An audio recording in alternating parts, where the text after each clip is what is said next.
Everybody, welcome. It is the Friday News Lunch from the Bucks County Beacon. Here we are again. We're not going away. I'm Kevin Mahoney. I'm Cyril Mikaleko. And each week, we'll serve up the week's top stories affecting our communities and the nation. Look, we hope you'll join us live every Friday for this little community we got going on. You can join us on YouTube, on Instagram, Facebook, or right on the Beacon's website at buckscountybeacon.com. And you can join our live chat during the show. Bring some friends too. Take a minute right now, shoot it out, let other people know the show's going on, and bring them over. We'd love to have them for lunch this week. Look, we're going to need independent, community-supported, progressive media in the weeks, months, and years ahead. That should be glaringly clear at this point. There couldn't be a better time to take a moment, head over to buckscountybeacon.com and click on the Support the Beacon button and become a supporter. You can become a monthly entry-level supporter for as little as $1 a month, a regular supporter for as $5 a month, or a yearly supporter for as little as $50 a year. Or look, you can just drop a one-time donation to keep the Beacon's critical lens focused and sustainable. Just go to buckscountybeacon.com, click on the Support the Beacon button. I'm doing it again. Support the Beacon button and become a supporter today. Oh my God, it's been one a week, man, I'll tell you. Let's see what's on the menu this week, shall we? Yes, indeed. Oh, we got a little indigestion on this one. So the Republican Party's dismantling of the U.S. government continues under the leadership of Donald Trump and Elon Musk. Dozens of Department of Education employees were put on paid administrative leave on Monday as part of the Trump administration's attack on diversity, equity, inclusion, and accessibility programs and initiatives. Trump is reportedly prepping an executive order to defund large portions of the Department of Education and push the Republican Congress to introduce legislation to shut down the department. The Republican-led Department of Transportation killed a $5 billion program to fund state projects to expand electrical vehicle charging stations across the country. The program was, of course, part of the Inflation Reduction Act. And also in Transportation Department news, get this one. The new head of the department, Sean Duffy, circulated a memo saying that all of the department's grant and loan programs should prioritize projects in, quote, communities with marriage and birth rates higher than the national average, unquote, to the extent allowed by law. I smell Christian nationalism on this one, folks. Additional USAID staff, including 2 security officials who refused Musk and his Doge team entry to the department, well, they were put on leave this week. But Musk did go out and tell people, yep, he spoke with Trump several times about his plans, and Trump gave him the blessing. A-OK. Right?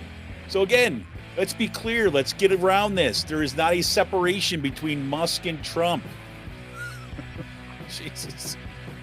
Oh, and then Trump surprised everyone this week by calling for a U.S. takeover of Gaza through ethnic cleansing of Palestinians so that he and his cronies could build a Riviera in the Middle East. Unreal. Meanwhile, the leaders of the Democratic Party still seem in disarray as they stumble towards something approximating political action against the Republicans' assault on the basic functionings of our government. Even, I don't know if you saw any of the interviews this week, but even the newly elected DNC chair, Ken Martin, seemed to think the problem was about how the Democrats communicated rather than what they actually said and did, or the lack of any principled agenda to speak of. Doing the Beacon this week. This week's episode of The Signal rocked. I hope you caught it. If not, head on over to The Signal. You can get it wherever you get your podcasts. Cyril interviewed Catherine Stewart about her new book, Money, Lies, and God. Great interview. Go check it out. And Leila Casey reports on a new letter sent to school districts across PA by the ACLU of Pennsylvania and the Educational Law Center. That letter helps provide a guide to districts on the rights and legal obligations in the face of possible ICE raids of public schools. That's been a real concern for every public school. Kylie Benz, writing for Inside Climate News and reported in the Beacon, she reports on environmental advocates how they're critical of PA Governor Josh Shapiro's new energy plan. Calls it like the lightning plan. Think it's real clever to be like Ben Franklin. Swear to God. Anyways, sorry. He's like, they're highly critical of this new plan. Karen Ferridan, for example, co-founder of the Better Path Coalition, told Inside Climate News that Shapiro's support for oil and gas, quote, more than cancels out the environmentally friendly aspects of the plan. Yeah, that's right. Keep it in the middle. Keep it in the middle to have no impact. There you go.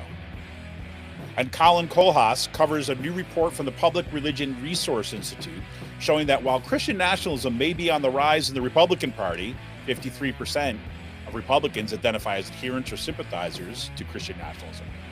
Still, about 66% of all Americans are skeptical of or reject wholesale Christian nationalism. So that's some positive news there. Got to bring that in. And on a more dour note, or solemn note, shall we say, Melinda Rizzo writes about the passing of Anna Payne. Anna Payne was a former Middletown Township supervisor and executive assistant to County Commissioner Chair Diana Ellis Marseglia. She was an active member of the Democratic Party. It's a really touching piece, just recalling how important this woman was, what a kind soul she was, and people remember of it, so do check it out. So that's just a sampling of what we could have on the menu today. Really, it's a buffet, to be honest with you. And it's an open buffet because there's so much there. There's no way we could possibly eat it. So, hey, Cyril, welcome to the show, man. Thanks, Kevin. I feel like I set the table with like really kind of like, I don't know, anxiety, stressful, anger-inducing, depressing kind of dishes, but I don't know what else to say. Yes, for lunch today, we'll be having a big plate of shit coming from the Trump administration. Yeah, so I don't know, just where are you at in all this at this point before we get into specifics? Yeah, we when we were talking a little before, like I was saying, for me personally, I found these first few weeks a little almost dizzying and disorienting, given the kind of blitzkrieg of actions and orders that this new Trump administration has been showering us with. And I'm struggling to kind of like, I'm still trying to find my bearings, right? And one thing that kind of worries me as well is just the Democratic Party's response and their lack of response. Yeah, it's a little disheartening right now, but not giving up hope. Things will turn, and I think there will be we're already seeing like communities kind of respond on the ground. So for example, in Central Bucks, last week I had written a column about parents kind of concerned about the potential ICE raids in our schools, and they were a little, maybe you could say, like slightly disappointed with Central Bucks's letter to the community. They felt like it should have been they should have used stronger language, kind of disassociating themselves from this broader policy and just kind of like rejecting it. And then Layla Casey, obviously, she followed up this week because, thankfully there's organizations like the ACLU and the Education Law Center who are there to support communities with, legal analysis and concrete actions. Right. About how like school districts can make sure that they protect themselves from potential ICE overreach, right? And so, what they need, like ICE needs like a judicial warrant, to enter, which would be extremely rare when we're talking about, elementary school children, right? Middle school children, even high school children. But one of the things that folks have to be careful of is just ICE agents lying, right? Like that's right. What they do. That's part of policy. They use ruses to kind of lure people out of buildings or to try to elicit information that they shouldn't have access to. And so the ACLU and Education Law Center and Layla, through her reporting, I think did a great job of, really helping school districts across Bucks County and throughout the Commonwealth uh, kind of they gave them a roadmap about how to kind of set up policies and procedures to protect students' rights and the rights of the broader community. Yeah, exactly. And I'll tell you, it's like that. I'm so glad she wrote that article this week. I wasn't aware of the report yet, right here, but now I have it right here, like in my hand, because this is something that taking to my school district. Right, there's already people in my school district who also have access to this, and it is a very practical, concrete thing that you can do in your community, like around your school boards. Especially this year is another school board election, right? This is a school board election year. But before even election stuff, like really going in, and I'm not even talking about even going into your school board at this point and saying, you need to do X, right? I mean, if you want to, great, awesome. But even just as a concerned parent in a district, right, to be able to go forward, like, well, look, we understand that this is a concern. What is the district doing? How is the district navigating this? How are you preparing for understanding what the district's responsibility is and how do we keep our kids safe, right? What this does is it takes some of the guesswork out of, or the reinventing of the wheel work for district by district, when you can actually say, oh God, thank God we have a guide so that we know what our rights are. If you got some random ICE agents show up, or now there's even been reports that there's been people showing up with ICE jackets, not necessarily at schools, but in other places that are not ICE agents, but they're posing as ICE agents. So this is the way for school districts to say, look, we're going to put in policies and procedures to make sure that, number one, everything is above the letter of the law, right? Number two, we're going to be aware of what our legal obligations actually are, right? But making sure above all that those kids are protected as the primary responsibility of the district. Did Penridge send out a communication to the community yet outlining what they're going to do? They did. It wasn't like, I wish, you know what? I wish I had thought of this ahead of time. I meant to actually bring it up so we could talk, so we could, I could share it with everybody. I'll give you just kind of a rough outline of it. While it was lacking at this point, I mean, it came out pretty quickly. It was like really like a few days after the Central Bucks was reported on what's happening in Central Bucks. And Barrios, who's the new superintendent there, sent a letter to the community and to teachers and everything, said, like, this is a number one, like, our primary responsibility is to the kids. Number two, there were procedures. Again, they weren't outlined specifically in the email that went out, but basically said, if there's agents or people claiming to be ICE agents come up, number one, they're going to be asked for a warrant. Number two, they are not allowed into the building until, like, the superintendent is immediately notified. The lawyers for the school district are going to be there, and they are not allowed access to the building until the lawyers are there to clear and make sure that this is above that. And that, for me, was a very positive response. Right That's now, I great. may find out in the, in the details coming up that my characterization of here maybe have lacking in some degree, but that was my read as a parent in the district. I'm like, okay, at least there's some preliminary procedures to hear that we're not going to have like some kind of shit show happening at like at the schools, right? And that my kids at least, right, to have that degree of protection.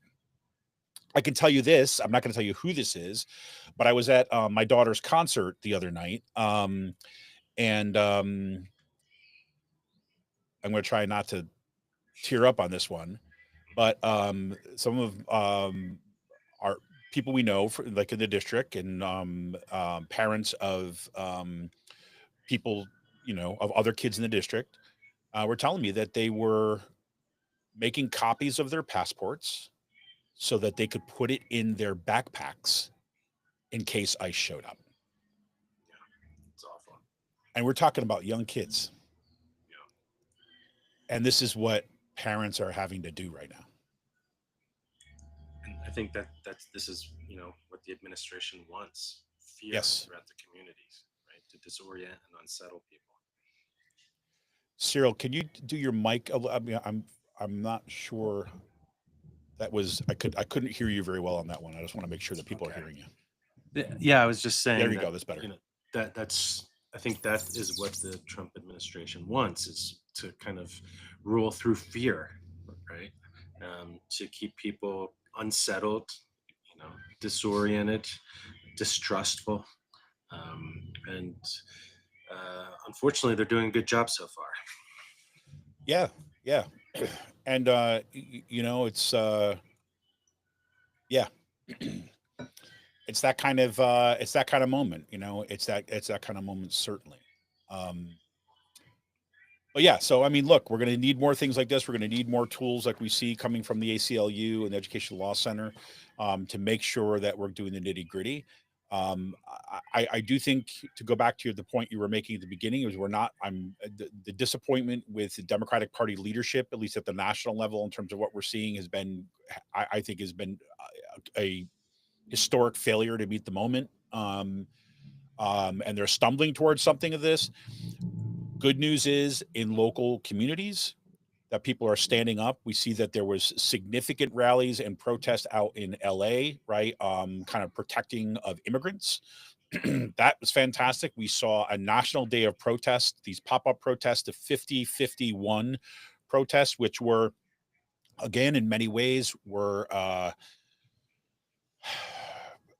not spontaneous, but quickly organized online in response, very kind of calling back some of the ways that kind of the Occupy movement kind of got started. It was interesting to see that some of the kind of more official groups were like, "Who are they? Wait, what's going on? Wait, how we get that? Well, do we get involved with this or not?" Yeah. I think that says that, look, there's people doing work and looking together, which is fantastic. Indivisible actually did. I have been very happy with some of the things that they've been putting out recently. But basically, here's a guide for senators about how they can use the rules of the Senate to stop this crap, right? And posting it all over the place, being like, you cannot pretend, Senator X, Y, or Z, that there's nothing you can do. There are things that you can do. Right? And here they are, which is, that's also a good sign. And there was another kind of grassroots action in Lower Bucks in Levittown last Saturday. A gentleman named Kevin Subers, he wrote an op-ed for us kind of about it and what the group's about. And, he and a bunch of like local folks went through this like 10-week program facilitated by Surge, Standing Up for Racial Justice. Mm-hmm. And I think, seeing that kind of like grassroots, activity and people kind of getting engaged, getting involved, doing things in their own local communities. It's nice to see, especially here in Bucks County and in Lower Bucks. Yeah, and I think that, I mean, something that I think can be where I guess my hope or my energy keeps on going to, you said at the beginning, trying to kind of get your, like, get your bearings in all of this. I hear that 100%. And I think the way that I'm coming around stuff is kind of like, number one, having to think in categories. Like, number one, like, okay, what's the most important thing, like top level thing right here we need to stop? And I think, dismantling of these agencies, like as an agenda, has to be there, up there. But the flip side of it, that's still kind of like, okay, that's where I'm going to put my attention in a sense. But on the flip side of that is kind of like, it's one of almost translation. Right? It's like saying, like, okay, Department of Education, there's something that I'm invested in, I'm interested in, I follow. What's going to be the impact of what happens at the Department of Education in my school district, right? I teach at Kutztown University, at my university, right? And that is a kind of a pointed thing to do, right? The questions that I'm going to be asking right now, my union is meeting out in kind of their legislative assembly, that's ABSCUF, right? Questions I want followed up on this weekend are, okay, what's the union's plan? How do we defend this stuff? How do we ensure that kind of we protect the gains that we've made over the years? You can kind of make sure that access here, blah, blah, blah. We can go down the road. Same thing. What's going to be the impact to, for example, students with disabilities, like at my local school district, right? How do we ensure that those are protected and those kids are not going to be left out to dry? I mean, those are really concrete translations, right, if you will, of what's happening at the national level that give us kind of locations around which to organize locally, right? And I think that what's important about those things right, is that, look, there's also, we're going to need to protect people in our community, just individuals, right? We need to protect individuals and categories of people that are going to be kind of like an assault. Those are all important, that the whole structure of mutual aid. But then there's also things that are very concrete that get us into the wheels of the impact of these policies that provide kind of like ways of coming together for a positive agenda, right? Yep. In our institutions. And right now, as we're speaking, it's just coming out. The Hill reported, and then Congressman Maxwell Frost. There's armed federal agents blocking members of Congress from entering the Department of Education right now. You're kidding me. As we're talking now, but Christopher Rufo was able to walk right in, right? So yeah, Has he been? I'm sorry. So Rupo, yeah. Is he like one of the like Doge task force people, I'm not or is he just sure. Yeah, a recognizable right wing bigot who's like dismantling education? So yeah, come on right in. yeah. That's what I think right now. But Mhm. yeah, so Frost was kind of posting this on social media and Blue Sky. And like I said, if people go to the Hill, they can see the article, Members of Congress Denied Access to Department of Education. And Frost is saying that, this is an authoritarian regime. You cannot block members of Congress from entering the Department of Education. But apparently they can, and they are. So what is it that what do the Democrats do next? Right. That's what I'm interested in. Okay. They just said you can't do this as they're doing it. So what's the next step? And this just shows that, like, essentially, you know, Washington is like under occupation Mhm. right now. Right. Now, I don't look. I don't want to go too far down this hole, right? But one of the concrete things that we could do in our local organizing and the way that we talk about what we're doing is to not do what we see the national Democrats doing. Like Maxwell Frost is on the right track. Right? Let's be clear, showing up, wanting demands in and things like this. But what I mean by this is that it is not doing politics to point to something and say that's illegal and stand back like you got the upper hand, Yeah. right? Or saying you can't do that, they can't do that as they're doing it, right? That's step one, right? That's almost like an internal thing. That's one thing you say, like, holy crap, this is illegal that they're doing. That doesn't do anything, however. The next question is, what do we do in response? Right? What is going to be an effective organizing strategy and do this? Right? I mean, this is something you learn in the labor movement, right? And this is one of the reasons why the labor movement has been so decimated, is because in the labor movement, right, you say things like this: the boss can't do that. That is a violation of our rights, right? But you don't just stop there and say, like, ha, right? Then it's like, you're going to stop this and we're going to file, yes, we're going to file lawsuits and all this stuff, but ultimately, we're going to stop work. We're going to go on strike. We are going to withhold our labor and shut the crap down, right? The whole idea is that it's only us. We're the only thing that gives those things power, right? And what I mean by those things, those protections. Every protection we have in this country has been fought for.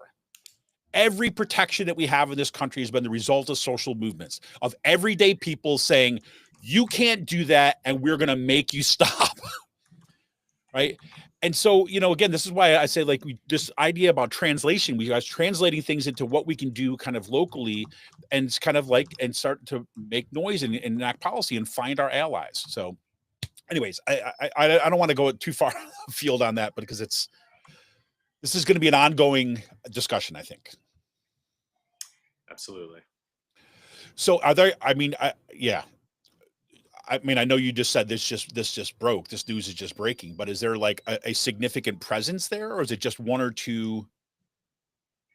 It's hard to tell. It's I'm hard to just tell at this seeing a point. few. Yeah. So looking through here,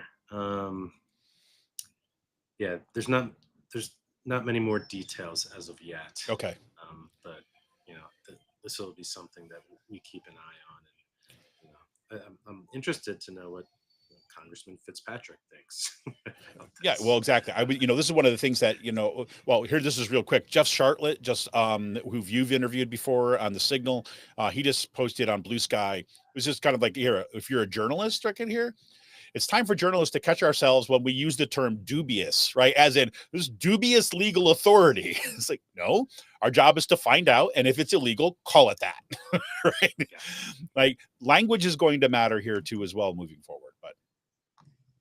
Anyways, I know we're getting off on a track. I'm really wound up today, as you could tell before we were started the show today. So it's, oh god, oh my god, I gotta shut that off. One of the things that what I think is interesting, Amy had shot me a message before the show today, and here's something to pay attention for everybody. When you talk about if you're, top level stuff, Trump issued or it hasn't issued yet, but they're preparing a memo to kind of dismantle the Department of Education, right? There's some really good reporting. I believe the Inside Higher Ed and then AP News did some good reporting there and kind of teasing out what can and cannot be done and what's the status of this. It seems like the only reason why the order has not been issued at this point because they're trying to circumvent some kind of legal challenges. Because, for example, the Department of Education was set up by Congress, so they can only be taken down by Congress. However, there's a bunch of things under the auspices of executive orders that they can do, which has to do like withholding funding. And again, that can be challenged, but it's a little bit more of a difficult thing. So what it seems like is going to happen with the Department of Education is that they're going to try to gut it, right? But then use the shell to carry out offensive attacks, right? So Amy, for example, sent me this today. Is U.S. Department of Education. This is on the U.S. Department of Education website. U.S. Department of Education to investigate Title IX violations in athletics, right? So in other words, that they're going to use the Department of Education and that agency as a means by which to make LGBTQ youth life hell, right? We've already saw the order that he signed on transgender stuff in sports, right? This is going to be like the government in your pants, literally, right? Making sure that kids, right, are like following appropriate gender codes, that bathrooms, right, are only occupied by people's biological, this kind of crap that we know that was going, but that's at a federal level.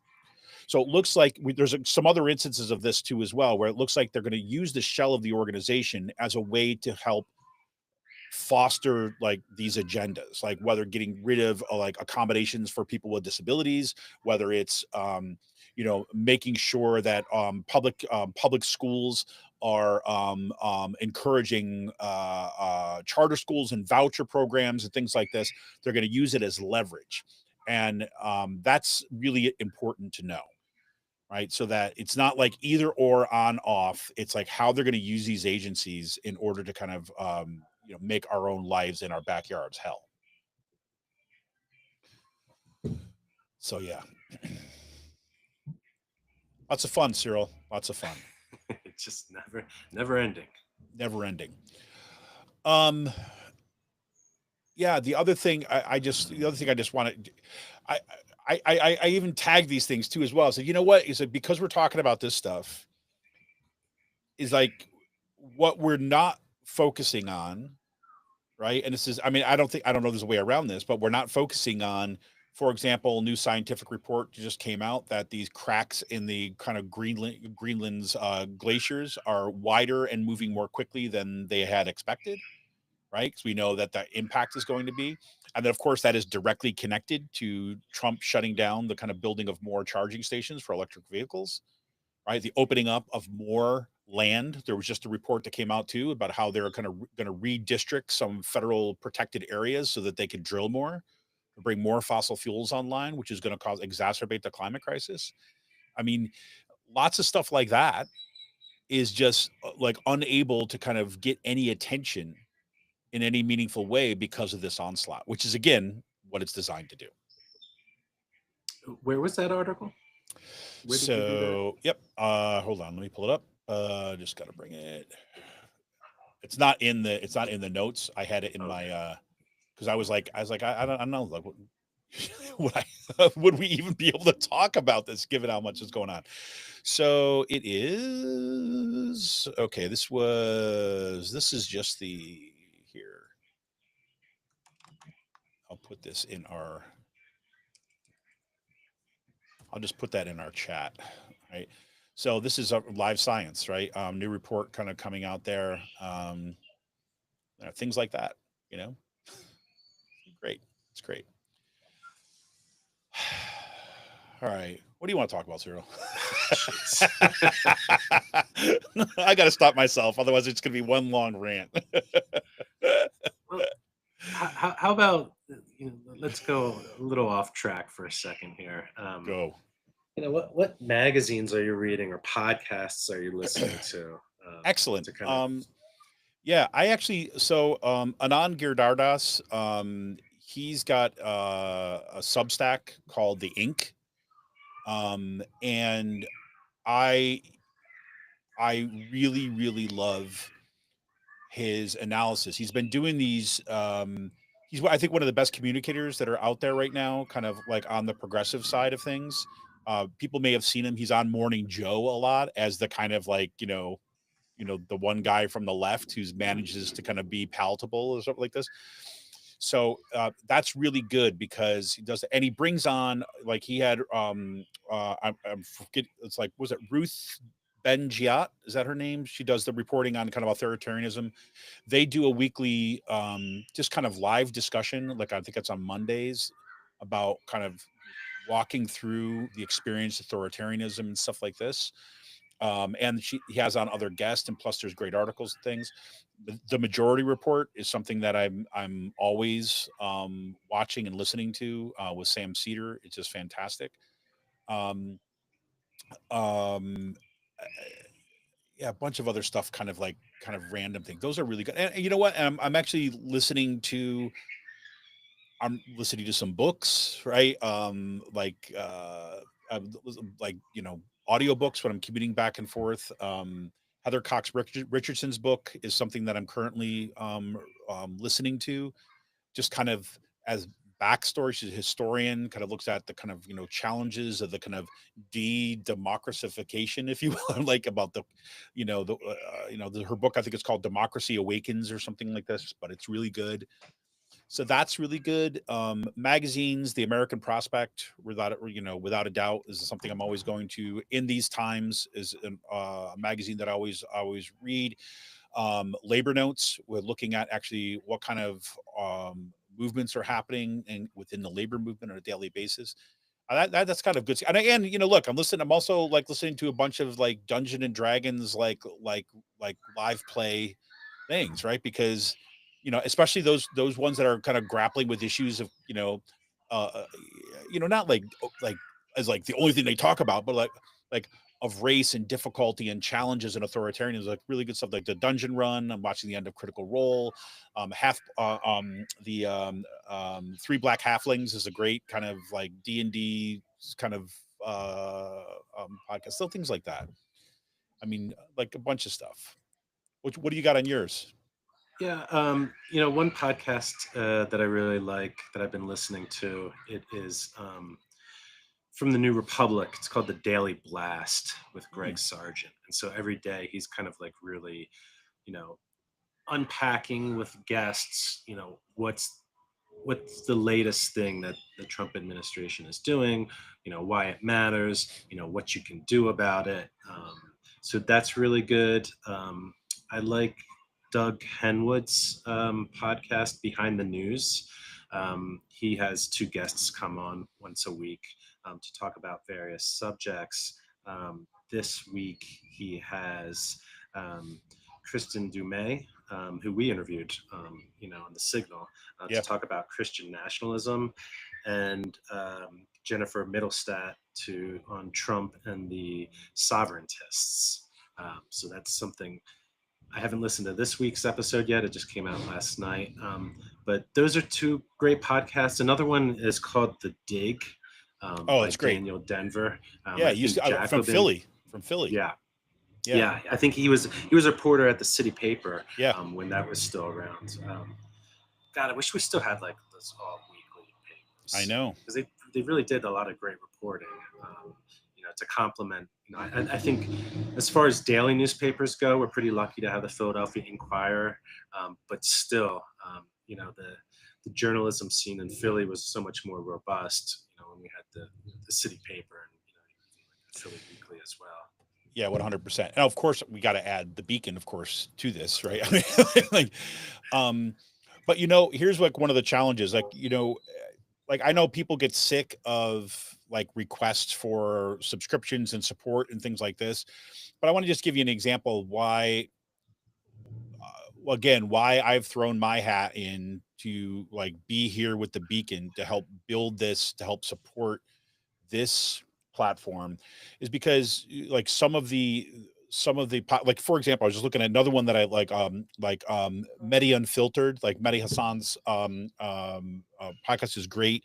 There's one that he does with Naomi Klein called Unshocked, right? Oh wow.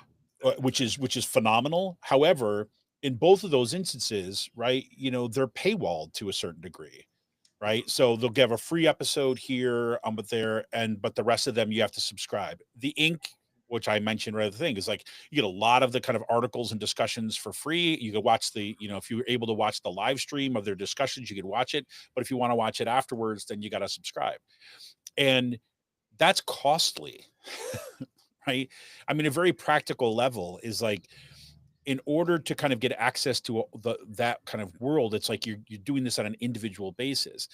And so it becomes that much more important to build institutions like the Beacon, because the more that you can actually bring these resources together under one roof, so to speak, right, the more that you're able to kind of provide a wide range of, say, perspectives and access points for the community, right? Like in my like perfect like vision is like what we're doing here, the Friday News Lunch, what we do on the Signal, is like you could build out a kind of like a whole range of podcasts that were focused on a range of different things that are going on, the issues over time, right? Instead of having like, like individual people doing all these kind of little startups all over the place. Why not let that happen in one space, right? Because it becomes critical. If the important thing is, in order to give people access to this kind of, these kind of resources, we got to do it. We got to do it. Yeah. Yeah. Let's see. Oh, Mother Jones is doing great reporting as well. Just to throw that out Yeah, my there. one beef with Mother Jones will always be is, and like this is not their fault, but is like if you ever go and read their stuff online, the number of ads that you got to kind of like skip around in order to kind of like read the whole article is like, it blows my mind. But again, same issue. You got to pay for that. I mean, if you want journalists, you need to be able to pay them, right? If you want Yes. people to have access to, you got to have a platform. You got to be able to do this. So it's everybody's got their thing, but. And so that gives people an opportunity to go to buckscountybeacon.com /contribute so that you can support local independent media, like this, like what we're doing with the multiple podcasts, with the new writers that we're bringing on to the Beacon, our expanded coverage of both local, state, and national issues. And we're doing reporting that you're not going to get elsewhere locally. Not in the Bucks County Courier Times and not in the Bucks County Herald. So if you can spare a little social change, $5 a month would be a huge help. Yeah, 100%. I mean, I just look at it. Look at the ones we highlighted here in the, at the beginning of the show. We've got Layla's Casey's, report on where we started here about, the letter sent for the ACLU, PA, and Education Law Center to school districts, like outlining this stuff, right? This is where I learned about that, right? From the Beacon, from her reporting. Right? You look at kind of the, two new writers that are just doing fantastic work, right? Colin Kohlhaas, right? And Melinda Rizzo, right? Reporting on that.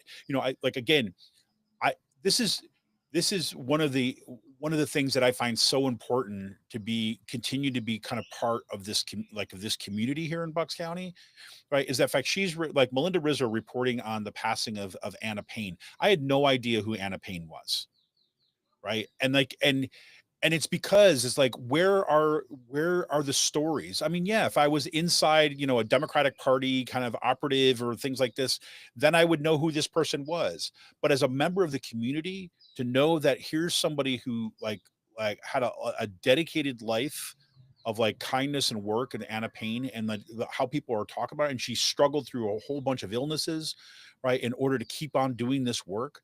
I mean, that kind of reporting is important, right? So that we see what's like, this is like what builds the fabric in our community, is this kind of reporting. Yeah, no, absolutely.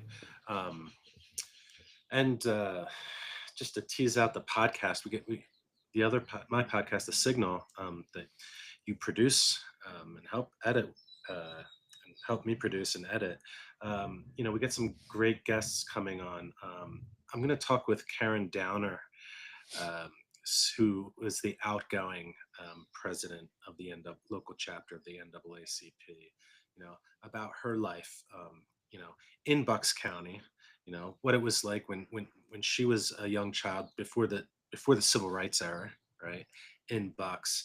Um, and she was recently she stepped down, and then obviously Adrian King is the new Yeah, from your neck of the woods, yeah, we're here in is the new Percy. president, and we interviewed her. We were the only media outlet locally to interview her, or to cover the fact that she was the new president of the Bucks County NAACP. And I'm really excited. I mean, Oh, I she's think she's going amazing. to be great. Oh Yeah, my God, she's she's been freaking so amazing. involved in organizing in Penridge, and education issues in the school district, um, and I think she's gonna just really she'll take the baton from Karen and just kind of sprint forward, and really just I'm excited to see what the Bucks County NAACP is going to be doing in these next few months, next few years. Um, but it's going to be nice to talk to Karen again, just kind of about, just her life, Black history in Bucks County, and just for her to kind of reflect on her time leading the NAACP, because she did a great job, obviously, as well. We're going to have Kadita Kenner come on, um, from the New Pennsylvania Project. And then later in the month, we will also have Elaine Weiss, a journalist. She wrote The Woman's Hour, The Great Fight to Win the Vote. She has a new book out that I'm just finishing up. It's called Spell Freedom, The Underground Schools That Built the Civil Rights Movement. And I think it's,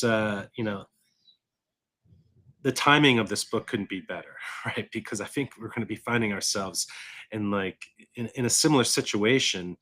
Um, to me, it seems like the Trump administration, they're trying to resegregate society, Yeah, right, through their attacks on DEI, and so we're going to face similar struggles, that they faced, 50, 60 years ago, before the civil rights movement. And so I think there'll be some good lessons to learn about, how they responded. And I think we could use those lessons to inform and shape the activism that we're going to be engaging in these coming weeks, months, and years, with this new administration. yeah. Rick Smith is the way he's always talked about what the Republican Party agenda has been, especially in the last, several decades, has been to basically repeal the 20th century. Right. And it was the kind of his shorthand way of always saying it's about like all the kind of gains and rollbacks, is like all those things to kind of roll all that stuff back, to, again, from the labor perspective, is always to the Lochner era, right? When we could have kids working in mines, and that was like no problems. Like, well, no, we want to see, like, look, there shouldn't be any minimum wage. Why? People should have the freedom to work for whatever they want. Like, so if they're willing to work for 2 cents an hour, then that's their choice, right? That's the Lochner era, right? And so same thing with civil rights, same thing with kind of women's rights, same thing with kind of like LGBTQ rights. It's same thing with kind of like, our access to clean water, to clean air. I mean, you go down the list of things that were part of the struggles of the 20th century. And this has been the program, right? This has been the program.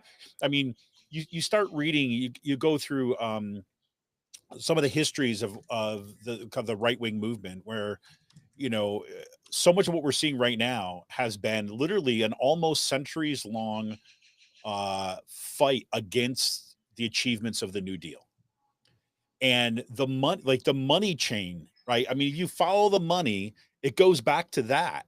I mean, the Koch brothers, right? Like Papa Coke way back in the day, Fred, I think his name was, right? He was one of the kind of originators of like, piling in tons of money to these right-wing organizations and think tanks in order to like go against the achievements of the New Deal, right? And these folks, these families, these like millionaire, super rich families, they have been behind this for a long time, and that's that's kind of what they want to do.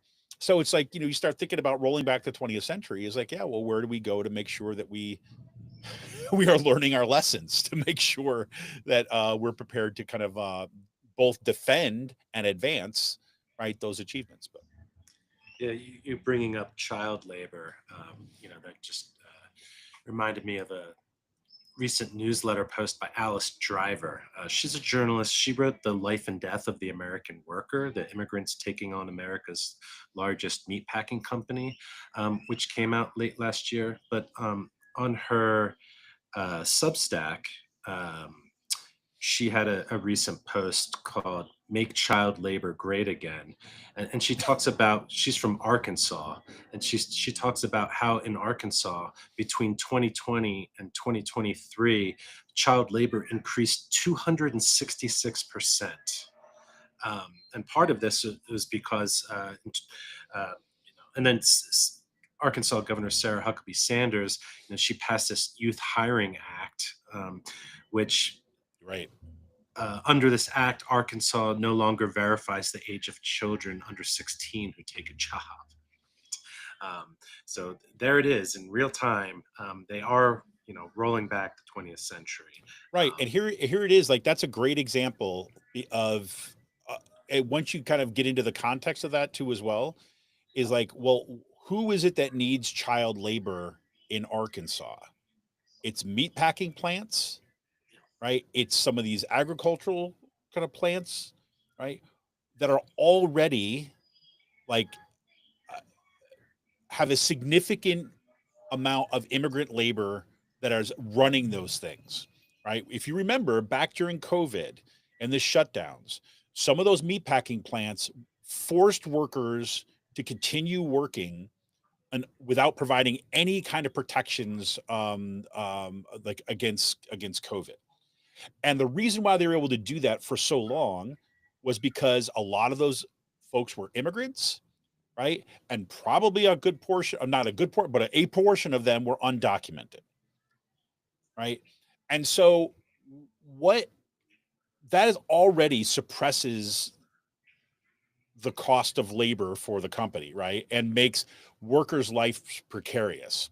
What this new law does is basically say, hey, all you immigrants who are already being threatened, who are already worried about violence and deportation and all this other kind of stuff, guess what?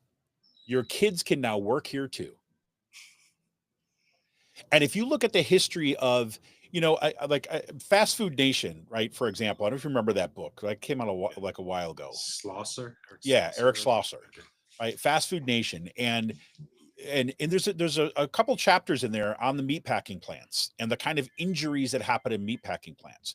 There was a reason that those became some of the strongest unions at one time, because people literally lose limbs and their lives in those plants. And guess what? They used to have kids working in there too, and those kids died.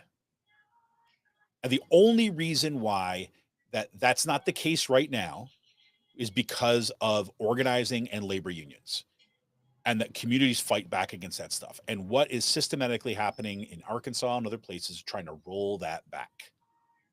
so that more kids can die. And this is just kind of, if you think about like this whole anti-public education movement, um, it really started with its inception, and the introduction of compulsory education in this country, and one of the loudest critics were the industrialists, who were pissed off because they were they were losing a big portion of their workforce, which Yep. were children. That's so 100 and some years later, it's these same actors that are still like, these are the same people that are trying to destroy public education, right? And Yeah. trying to roll back child labor laws.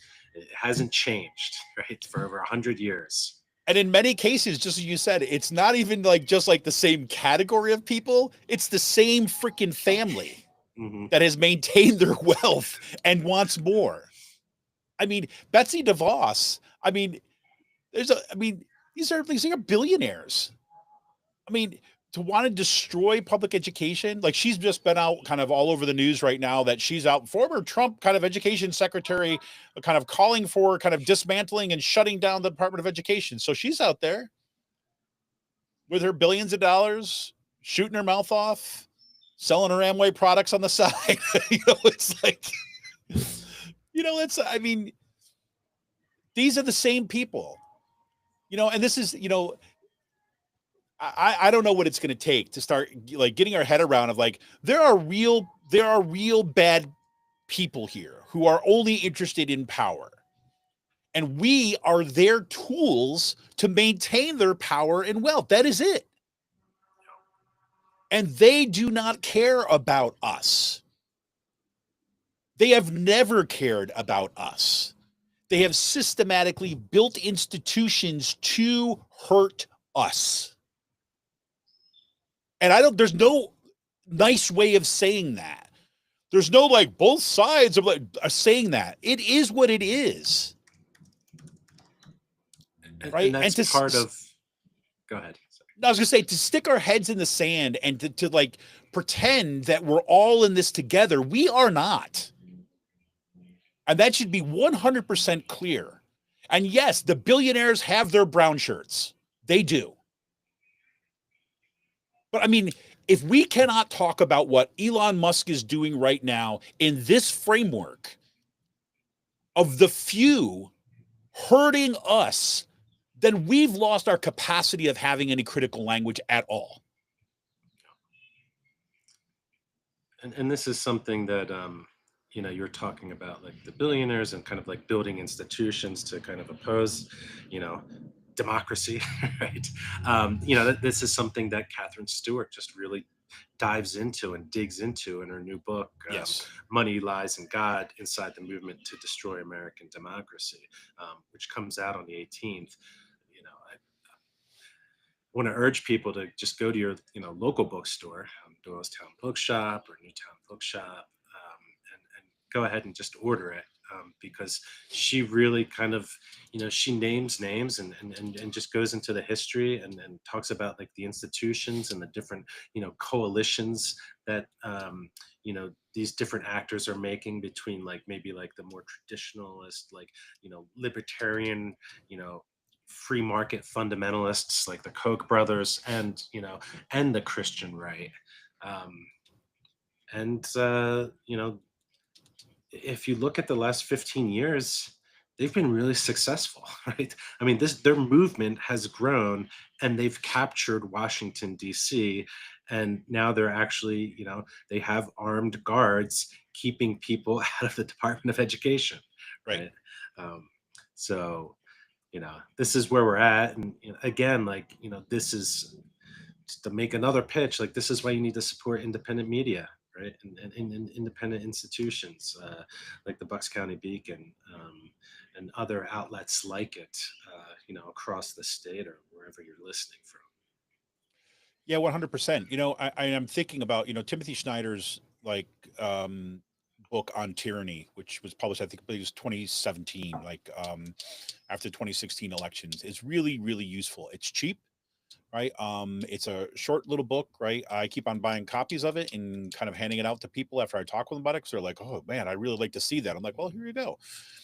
And one of the things that, the first two rules or lessons, let's say they're not rules. One, do not obey in advance, right? Most of the power of authoritarianism is freely given. In times like these, individuals think ahead about what a more repressive government will want and then offer themselves without being asked. A citizen who adapts this way is teaching power what it can do.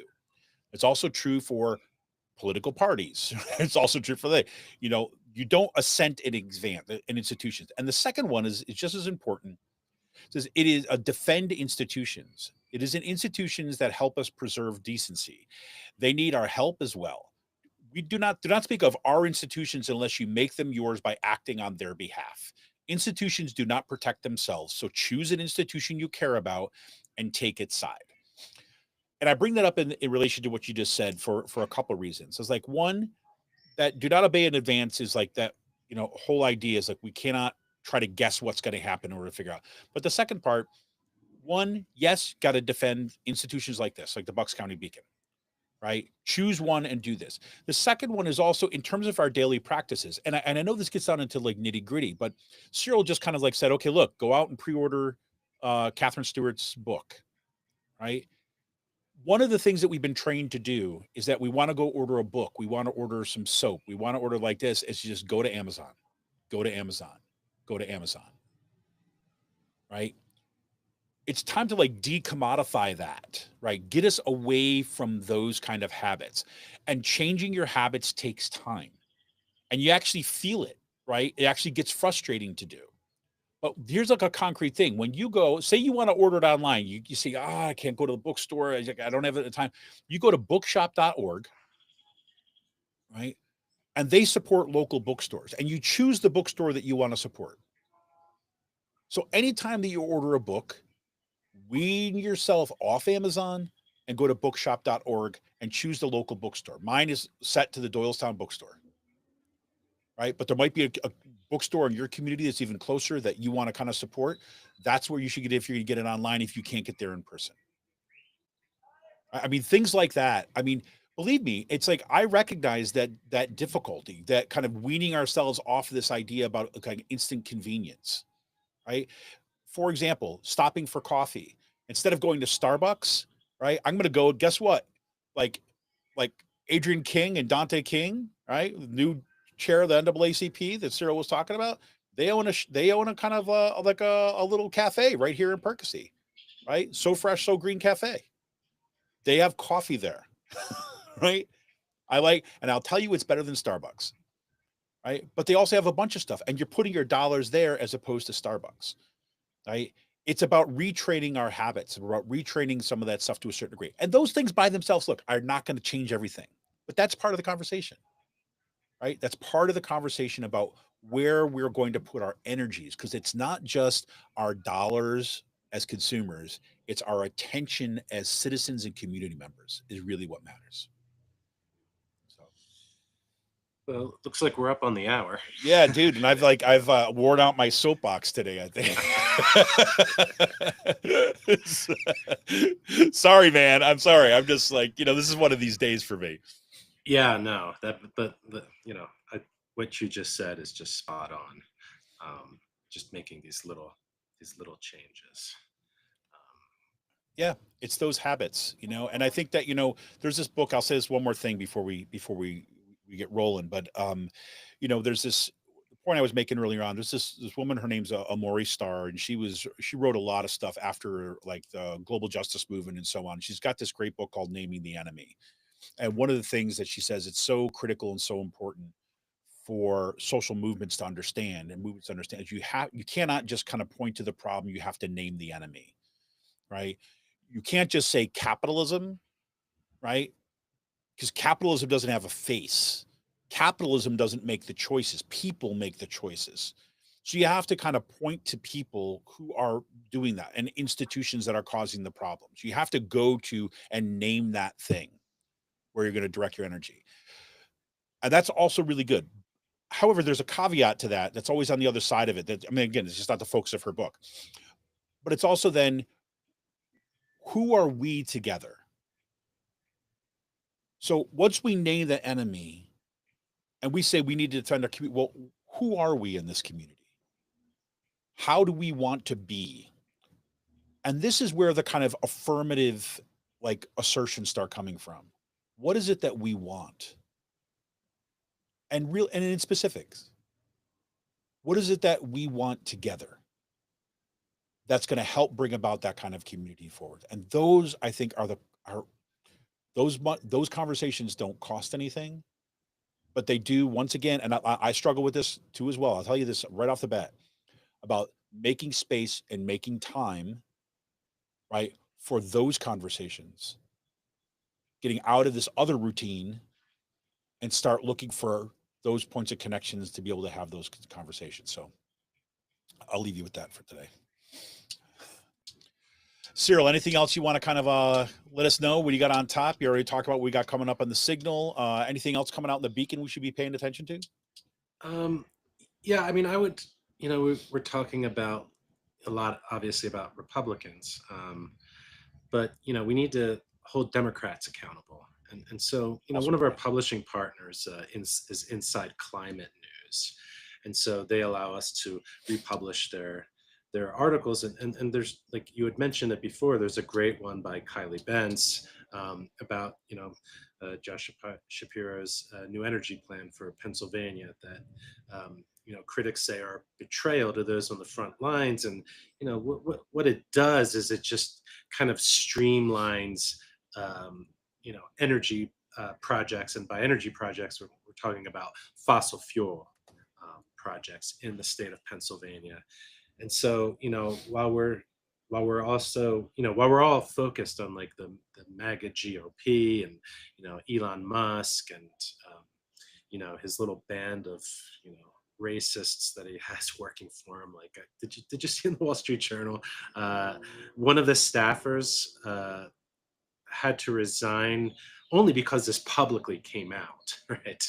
To the rest of us. But he's like someone who was in favor of like a eugenic immigration policy for the United States, and bragged that he was racist before it was cool to be racist, right?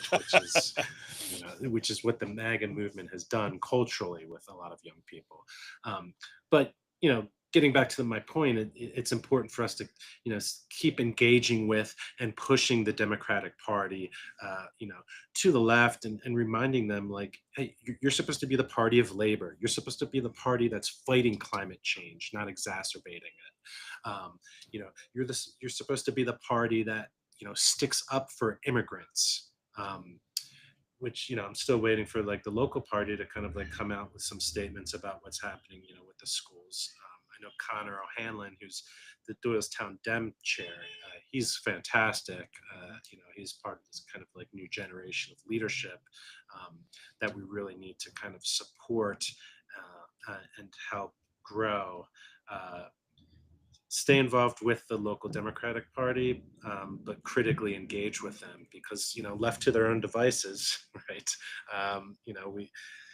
They're they're just as willing to kind of sell people out. Yeah, and which gets to the point of like what that means is like not just correcting messaging, but correcting practices. Yeah. Right? Because guess what? If you say, "Hey, we support immigrants," but with your other hand, you're kind of like either allowing immigrants to be brutalized, right? Or like tacitly supporting anti-immigrant measures, guess what? Those words, now you've just proven yourself to be an unreliable communicator. So when the words match the actions, when the words match the practice and the policies, that's what matters. And that's the fight. So, all right. Well, Cyril, I wish I could say that, we're going to have a break in this stuff this week, but I know we got the Republican budget that's going to be coming out this weekend, and the Republicans will show themselves for what they are. They are not distinct from Donald Trump. They are the same as Donald Trump and Elon Musk and all the rest of them. But look for that for this weekend, and I'm sure the onslaught will continue. But in the meantime, I hope you find some time for yourself and some downtime, and wish you a good weekend, my friend. Hey, thanks, Kevin. You too. All right, everybody. This has been Kevin Mahoney for the Bucks County Beacon, and this has been the Friday News Lunch. I wish you all some good weekend, everybody. I wish you all, I wish I could say this was going to get easier. I wish I could say that this was going to get better, but you know what? It's not. And I'm still learning about how to actually make sure that the volume is up when I'm playing the outro music, which is why I'm kind of vamping a bit right here. So, hey, have yourself a great weekend, and we'll see you right here next week. Stay in the fight, everybody. See you.